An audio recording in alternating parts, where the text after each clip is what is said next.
இட்லி, தோசை, சப்பாத்தி, பரோட்டா இது எல்லாத்துக்கும் ஏற்ற மாதிரி மட்டனை வச்சு நம்ம ரொம்ப டேஸ்டியாக மட்டன் குருமா எப்படி ரெடி பண்ணுறது அப்படின்னு இப்போ நம்ம பார்க்கலாம். இந்த மட்டன் குருமா ரெடி பண்ணுறதுக்கு இன்றைக்கி நான் 1/2 கிலோ மட்டன் எடுத்து வச்சுருக்கேன். குருமாவுக்கு வந்து இந்த மாதிரி எலும்போடக்கூடிய மட்டன், அப்புறம் அது கூட கொஞ்சமாக கொழுப்பு, இது எல்லாம் இருந்தால் அந்த குருமா வந்து நல்ல டேஸ்ட்டாக இருக்கும்.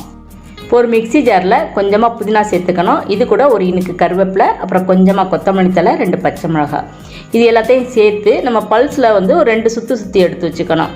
கொத்தமல்லி புதினா வந்து நம்ம பொடி பொடியாக நறுக்கி போடுறோட இந்த மாதிரி கொஞ்சமாக அரைச்சி சேர்த்தோம்னா அந்த குருமா வந்து நல்ல டேஸ்ட் கொடுக்கும்.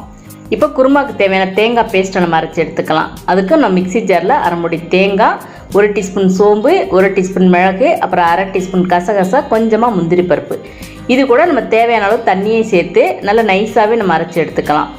பாருங்கள், இந்த அளவுக்கு நைஸாக அரைச்சி எடுத்துக்கணும். இப்போ நம்ம குருமா ரெடி பண்ண ஆரம்பிச்சிருவோம். அதுக்கு வந்து ஒரு ப்ரெஷர் குக்கரில் நான் வந்து 3 டேபிள் ஸ்பூன் அளவுக்கு கடலெண்ணெய் சேர்த்துருக்கேன். நீங்கள் கடலெண்ணெய் அல்லது ரீஃபைண்ட் ஆயில் கூட சேர்த்துக்கலாம். எண்ணெய் சூடானதுக்கப்புறம் 2 பிரியாணி இலை, இது கூட ஒரு அன்னாசிப்பூ, ஒரு சிறு துண்டு பட்டை, அப்புறம் 2 ஏலக்காய், அது கூட கொஞ்சமாக கல்பாசி, 3 கிராம்பு, 1 டீஸ்பூன் சோம்பு. இப்போ இது எல்லாத்தையும் நம்ம சேர்த்து சோம்பு வந்து எண்ணெயில் நல்லா பொரிய விடணும். சோம்பு வந்து எண்ணெயில் நல்லா பொரிஞ்சதுக்கப்புறம் ஒரு பெரிய வெங்காயத்தை இந்த மாதிரி நீல வாக்கில் நறுக்கி இது கூட சேர்த்துக்கலாம். வெங்காயம் வதங்குறதுக்கு கொஞ்சமாக நம்ம உப்பு சேர்த்துக்கணும்.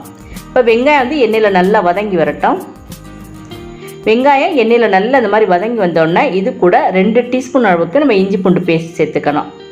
இஞ்சி பூண்டு வந்து பச்சை வாசம் போகிற வரைக்கும் எண்ணெயில் வந்து நம்ம நல்லா வதக்கி எடுத்துக்கணும். இப்போ இஞ்சி பூண்டும் பச்சை வாசம் போயிருச்சு. இப்போ இது கூட நம்ம அரைச்சி வச்சுருக்க அந்த கொத்தமல்லி புதினா அந்த பேஸ்ட்டை வந்து இதில் சேர்த்துக்கலாம். இதையும் சேர்த்து நம்ம எண்ணெயில் நல்லா வதக்கி எடுத்துப்போம். 30 செகண்ட்ஸ் எண்ணெயில் நல்லா வதங்கிருச்சு. இப்போ இது கூட கொஞ்சமாக கருவேப்பிலை, அப்புறம் பொடியாக நறுக்கின தக்காளி 2, இதையும் இதில் சேர்த்துக்கலாம். தக்காளி நல்லா மசிஞ்சு வர்ற வரைக்கும் நம்ம வந்து எண்ணெயில் நல்லா வதக்கி எடுத்துக்கணும். பாருங்கள், தக்காளி வந்து இந்தளவுக்கு நல்லா மசிஞ்சு வந்தோடனே இப்போ இது கூட நான் 3 டீஸ்பூன் மிளகாத்தூள் சேர்த்துருக்கேன். நீங்கள் கடமிளகாய் சேர்க்குறேன்னா மிளகாத்தூள் அளவு வந்து கொஞ்சம் குறைச்சி சேர்த்துக்கலாம். அப்புறம் 4 டீஸ்பூன் அளவுக்கு மல்லித்தூள் சேர்த்துருக்கேன், 1 டீஸ்பூன் மஞ்சள் தூள். இப்போ இது எல்லாத்தையும் சேர்த்து நம்ம வந்து அடுப்பை சிம்மில் வச்சு இந்த பொடியெல்லாம் எண்ணெயில் நல்லா வதக்கி எடுத்துக்கணும்.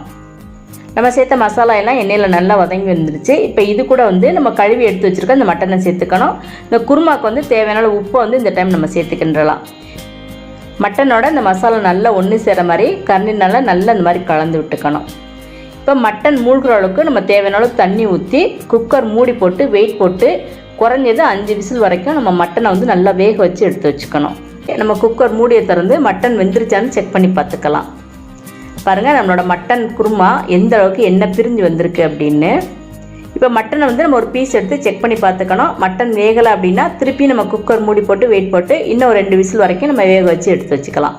எனக்கு 5 விசிலே வந்து மட்டன் வந்து நல்லா வெந்து வந்துருச்சு. பாருங்கள் எந்த அளவுக்கு நல்லா வெந்திருக்கு அப்படின்னு. இப்போ இந்த டைம் நம்ம அரைச்சி எடுத்து வச்சுருக்க அந்த தேங்காய் பேஸ்ட்டை இதில் சேர்த்துக்கணும்.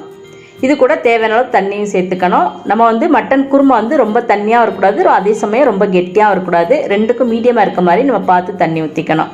இப்போ இதை வந்து குறைஞ்சது ஒரு 2 நிமிஷம் வரைக்கும் நல்லா கொதிக்க வச்சுக்கலாம். அப்போ தான் அதில் நம்ம சேர்த்துருக்க அந்த மிளகு, சோம்பு, இதனோட அந்த பச்சை வாசம்லாம் போகும். தேங்காய் பேஸ்ட் சேர்த்து 2 நிமிஷம் நல்லா கொதிக்க விட்டாச்சு. இப்போ நம்ம வந்து அடுப்பை ஆஃப் பண்ணிடணும். இப்போ இது கூட 1/2 மூடி எலுமிச்சம்பழம் சாறு சேர்த்துக்கணும். கடைசியாக பொடியாக நறுக்கின கொத்தமல்லி தழையை தூவி விட்டுறணும். அவ்வளோதான், ரொம்ப டேஸ்டியான மட்டன் குருமா ரெடி ஆயிடுச்சு. இதை வந்து இட்லி, தோசை, சப்பாத்தி, பரோட்டா எல்லாத்துக்கும் சைட் டிஷ்ஷாக எடுத்துக்கலாம். சூப்பரான காம்பினேஷனாக இருக்கும். நீங்களும் இன்றைக்கே இந்த மெத்தடில் மட்டன் குருமா வந்து செஞ்சு பாருங்கள். இந்த வீடியோ உங்களுக்கு பிடிச்சிருந்ததுன்னா உங்கள் ஃப்ரெண்ட்ஸுக்கும் மற்றவங்களுக்கும் ஷேர் பண்ணி விடுங்க. மறக்காமல் நம்மளோட கார்டன் அண்ட் ஹெல்த் சேனலை சப்ஸ்கிரைப் பண்ணிடுங்க. தேங்க்ஸ் ஃபார் வாட்சிங்.